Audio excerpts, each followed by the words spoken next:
أعوذ بالله السميع العليم من الشيطان الرجيم. أبغى خمسة من الحضور يكونون في يوم من الأيام سمع آية من كلام الله أو سمع مقطع من كلام الله فتأثر بهذه الآية وبهذا القرآن وتغيرت حياته للأفضل.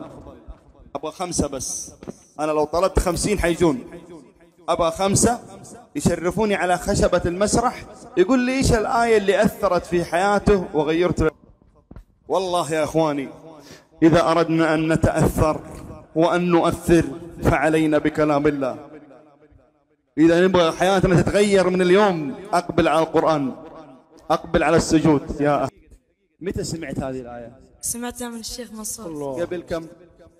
أول مرة تعرفت عليه منتزه خليفة. قبل سنة تقريبا. إيه. طيب إيش هي الآية؟ الذين آمنوا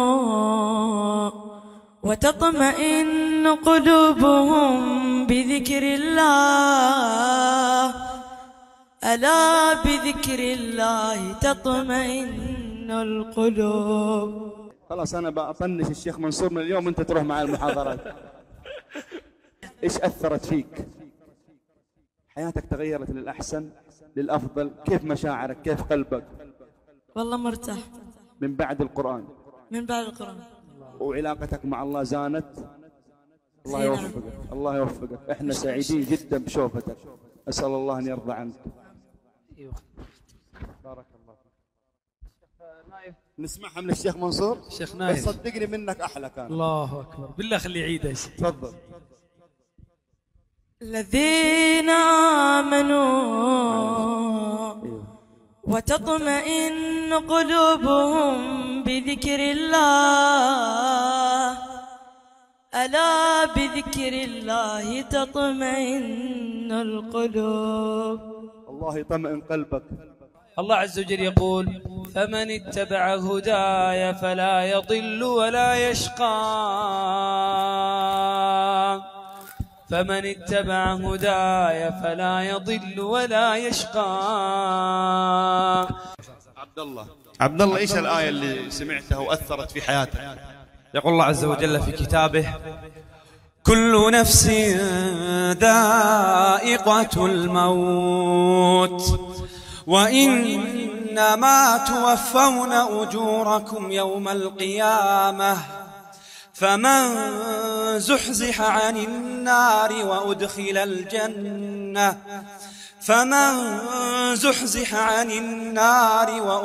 الجنة فقد فاز وما الحياة الدنيا إلا متاع الغرور. عبد الله متى سمعت هذه الآية؟ والله من صغر يا شيخ، لكن أثرت فيني في محاضرة من فترة، يعني تقريبا 7-8 سنوات كذا. طيب وش صار فيك بعد ما سمعت هذه الآية وتأثرت؟ والله يا شيخ يعني الشيخ اللي ذكرنا يا جزاه الله خير يعني ذكرنا في الموت والآخرة وعاقبة الإنسان والجنة والنار، وشرح لنا حديث النبي صلى الله عليه وسلم اللي الصراط والجنة والنار وطريق الصراط وكيف يمر عليه الإنسان مسرعا وكيف يمر عليه بطيئا والمراحل التي يمر الإنسان فيها في نعيم الجنة. فيعني ذكرتنا بالآخرة وأتأكد يعني أن الإنسان في هذه الدنيا هي حياة صعبة، هي مشقة. الوصول إلى طريق الجنة دائما لن يكون ملبد بالورود، هم ملبد بالصعاب، فهي شيء صعب جدا في هذه الدنيا. لكن إن تمسك الإنسان وتوكل على الله واتقاه فبإذن الله سبحانه وتعالى سينجو من هذه. قول أمين. قولوا أمين. الله يزحزح وزحزح والديه وجميع المسلمين والحاضرين عن النار. قولوا أمين. عبد الله شيخ نايف، وكيف حياتك الآن بالله لما أنت صار في حياتك ذكر للآخرة، ذكر للموت، ذكر للجنة للنار، هل حياتك أصبحت كئيبة؟ لا والله الحمد لله، يعني دائما نحاول قدر المستطاع أن نرضي الله سبحانه وتعالى. كل بني آدم خطاء، لكن مهما أخطأنا من ذنوب نتأكد أن الله سبحانه وتعالى يغفر الذنوب جميعا.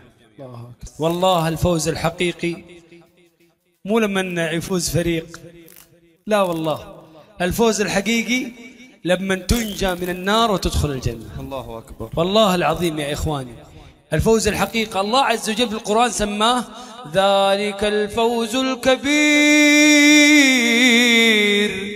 إيش هو؟